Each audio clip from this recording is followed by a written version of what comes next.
সৈনিকদের রক্তমাখা পোশাক ঝুলছে ডালে। লোকটি নয়, সে একজন নারী। রাত আনুমানিক ৩টা। আল্লাহর ওপর ভরসা করে শহীদদের লাশ দেখতে এগিয়ে চলেছি। হঠাৎ এক অপার্থিব সুবাস, যেন জান্নাতের খুশবু সারা এলাকা জুড়ে ছড়িয়ে গেছে। এ সুবাস দুনিয়ার নয়, নিশ্চয়ই শহীদের রক্তের সুঘ্রাণ।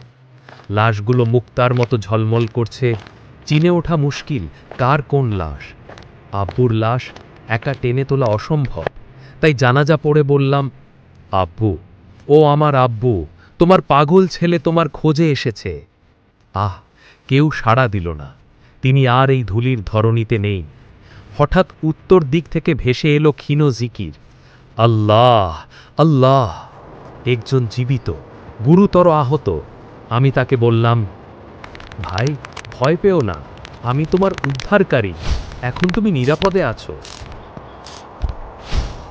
না ভাই, গুলি লাগেনি, শুধু কয়েকদিনের অনাহারে শরীর দুর্বল হয়ে গেছে। আমি কিশমিশ আর পানি দিলাম, সে খেয়ে কিছুটা সুস্থ হল। ভাই, একটা অনুরোধ, ওখানে দরজার কাছে দুজন সৈন্যের লাশ পড়ে আছে, তাদের কাছ থেকে হাতিয়ার, গোলাবারুদ সব নিয়ে আসুন, ওসব আমাদের কাজে লাগবে। আমি নিয়ে এলাম সব কিছু।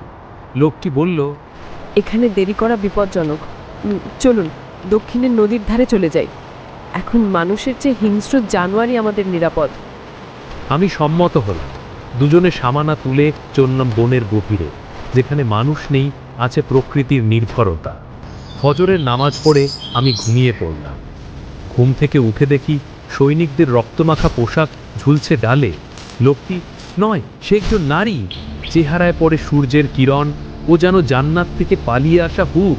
এ যে সায়েমা, আমার হেফজ জীবনের সহপাঠী। আমরা একসাথে পড়তাম আল-মাআত আর জামেউল উলুমে।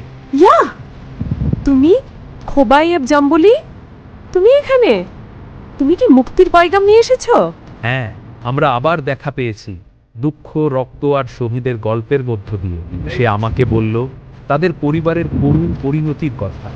আমি তাকে আমার আব্দুর শাহাদাতের কথা বললাম। এই অরণ্য এখন শুধু আশ্রয় নয়, এ আমাদের প্রতিজ্ঞার জায়গা। আমরা ফিরে যাব না, জিহাদের রাস্তা থেকে ফিরব না, দ্বীন ও ঈমানের জন্য এগিয়ে যাব।